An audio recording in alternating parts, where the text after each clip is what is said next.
எப்படி இருக்கு பாரு. ஐயா ஸ்டாலின் அவர்கள் திடீர்னு பார்த்தா வணிகர்கள் ஒரு 5-6 பேரை உட்கார வச்சுட்டு, எங்கும் தமிழ் இல்லை, தமிழகத்தில் தமிழ் இல்லை என்று யாரும் சொல்லக்கூடாது. யாரோ சொல்றான். ஐயா நீங்க சொல்லல.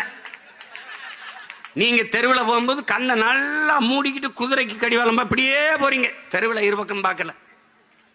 எங்கும் தமிழ், எதிலும் தமிழ் முழக்கத்தை நீங்க முன்வைக்கல. திராவிடம் எங்க இது முன்வைக்க போறான்? முன்வைத்தது எங்கள் முன்னவர்கள். வீழ்வது நாமாக இருந்தாலும் வாழ்வது தமிழாக இருக்கட்டும், அதை முன்வைத்தது எங்கள் முன்னவர்கள்.